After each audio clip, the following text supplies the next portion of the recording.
What's going on, everybody? Appreciate everybody for tuning in to today's edition of Vikings Now by Chat Sports. My name is Patrick Siepman, and coming up on today's show, I know there is all types of negativity in Viking land right now, but I do want to highlight a specific player that should have Vikings fans feeling encouraged, that being second-year edge rusher, 22-year-old Dallas Turner, who has been fantastic over the last 3 weeks. And, listen, this season has been a disaster. We can just call it like it is. It is truly a season from hell for our Minnesota Vikings, getting terrible quarterback play. Your head coach is on the hot seat. Your GM should have been fired yesterday. But Dallas Turner coming on is a massive positive because we were potentially looking at that 2024 draft class for the Vikings where it's like, all right, J.J. McCarthy bust, Dallas Turner bust. Two guys who you took in the first round, and Dallas Turner, a guy who you traded multiple draft picks for, and you traded up for him. And it was looking pretty bad early on this season, but he's turned around. He's played some great football over the last 3 weeks, and we'll dive into that here. And we'll also dive into the impact of Dallas Turner playing so well as why a Jonathan Greenard trade could be on the table. So we'll talk about that in the second half of today's show. But before we do so, let's show Dallas Turner some love down below in the comments section. Type those 15s down below. I think if the Vikings would have won that game against the Seattle Seahawks, he would have gotten my game ball for sure. He was absolutely fantastic. So if you guys want to show the second-year edge rusher some love, type those 15s down below. All right, so DT over the last 3 games, he's been awesome. Really has started to up his snap count as well. Obviously, he was filling in for Greenard when he missed the Week 11 and Week 12 matchup against the Bears and the Packers. But against the Bears, 5 pressures, had a sack, had a really solid PFF grade. Even against the Packers and their solid offensive line, so generated 3 pressures, had a sack. And then this past week, his best performance of his short NFL career, had 4 pressures, 2 sacks, 2 forced fumbles, and a PFF grade of 64.1. And why it's so encouraging about Dallas Turner playing this well right now is because he looked pretty poor early on in the season. Like, he was bad against the run. We didn't feel any sort of physicality from him. His pass rush moves, like his bag seemed very limited, and he was not just like losing reps, like he was getting his ass kicked on reps, and he almost felt like he can't hang at the NFL level, but now he's starting to give it to other guys, and it's extremely positive seeing him take those steps. And also what's so positive too is he's 22 years old. Now listen, do I ever think he'll reach the level of a guy like Jared Verse? Probably not. But you also got to think about it. Jared Verse, when he was coming out, he was 24 years old. Dallas Turner's 21. He was 3 classes behind him. So he still has a lot of room to develop. And plus, like when you're playing edge rusher in the NFL, like just the difference between these guys' bodies at 22 years old compared to 24 years old, I mean, it's going to be night and day. So I think he'll eventually be a premier guy in the league. But what I thought was very interesting in Week 13, Greenard back in the fold, he barely played. Now, obviously, I don't think Greenard barely playing is like Flores saying, like, hey, Dallas Turner deserves more snaps than him. But clearly, Greenard was banged up, and they actually had some faith in Dallas Turner getting it done. So Greenard only played 15 snaps, Dallas Turner 47, Andrew Van Ginkel 53. But even more evidence of how good he was in that Week 13 game, here are the highest pass rush grades in Week 13 across the whole NFL. Micah Parsons had a 90.6, Myles Garrett 87.7, Jadeveon Clowney for the Cowboys had an awesome game on Thanksgiving, had an 86.2. Then Dallas Turner was right there, 85.4, and Khalil Mack followed suit with an 85.3 overall grade. And, Dallas Turner, it's not just like the production over the last couple of weeks. It has been the flashes. And I could see his archetype of edge rusher, eventually him developing into a premier guy in the league, where he does remind me of kind of like that Brian Burns, Von Miller, where he is super athletic, super quick, and his closing speed is phenomenal. Now, I think the key with Dallas Turner is going to be like, can you keep on adding strength? Can you kind of get that grown man strength going in your game? I think that's going to be absolutely huge because he is a little thin and he doesn't set the edge too well. He's not too great against the run, but we'll see if he can end up developing into one of the most premier edge rushers in the league.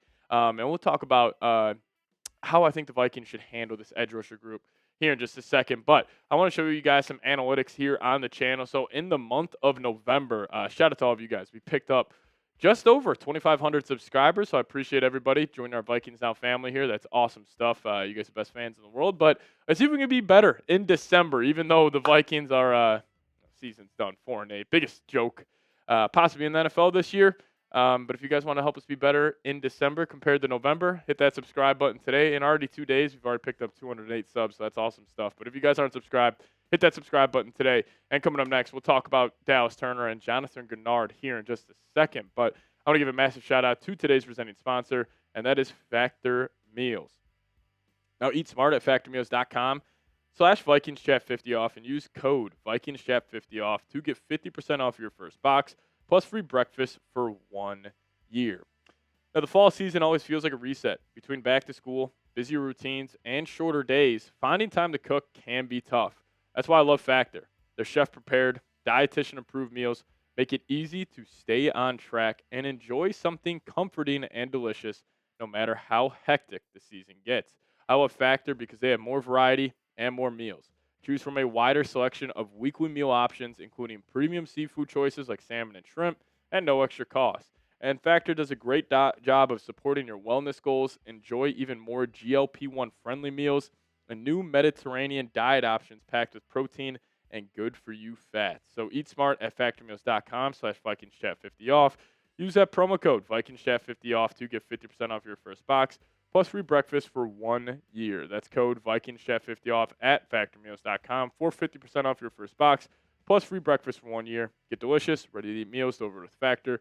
This offer is only valid for new Factor customers with code and qualifying auto-renewing subscription purchase. All right, let's discuss. Could the Vikings trade Jonathan Greenard this offseason? I did not think this was a possibility, but I saw some people talking about it on social media.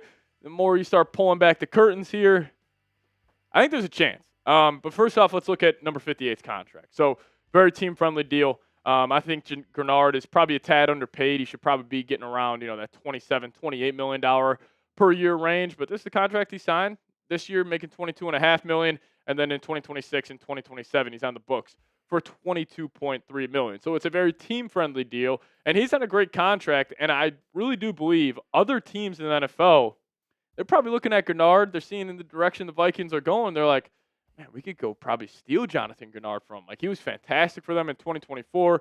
He's still generating a lot of pressure in 2025. Now, the sack number has not been where we wanted it to be, but, he's still getting home to the quarterback. He's just got to actually get him to the ground. He's been great against the run, too, this year, which compared to last year is a huge step up. So I think teams will be willing to pay a nice price for number 58. And also, if you're trying to develop Dallas Turner here, he has been more impactful in the Greenard role compared to the Van Ginkel role, where obviously Greenard is very rarely dropping in the coverage.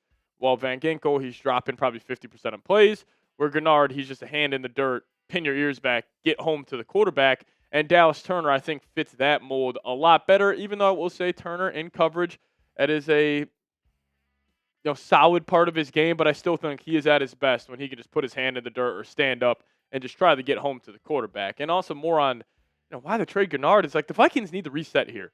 They are in cap hell. There's no doubt about it.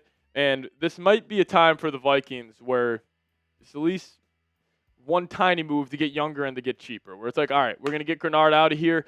Dallas Turner, year 3, we expect you to have a breakout year. You still got the veteran, Andrew Van Ginkel. Maybe you take another edge rusher late in the draft, see if he can be a good tertiary piece in that room. But you got to get younger and cheaper. And I think this could just be a simple move where it's like, hey, maybe they trade Greenard for, I don't even know what his trade value would be. Maybe a second, third round pick, maybe around there. Obviously, you're not going to get a 1 for him. Maybe you get a third and a fourth. But also a huge benefit just to move off that contract, see what you have in Turner, because also with Dallas Turner entering year 3, you're going to have to start to make decisions on if you want to extend him or not. And I would rather see him in an increased role, getting every down snaps compared to this limited role he's in right now. So I would at least consider trading Greenard. Not saying I would do it. Again, this would be a trade where it's like, hey, the price has to be right. But we'll see what happens. Again, this offseason for the Vikings is going to be very, very entertaining. But if you guys made it to the end of today's show, hit me with a skull down below in the comment section. Appreciate all of the real ones for tuning in today. Just drop those skulls down below, and we'll show you guys some love in the comment section. Also, hit that subscribe button if you guys haven't already. Keep you guys posted with everything around your Minnesota Vikings. So hit that subscribe button today. And as always, Skol Vikes.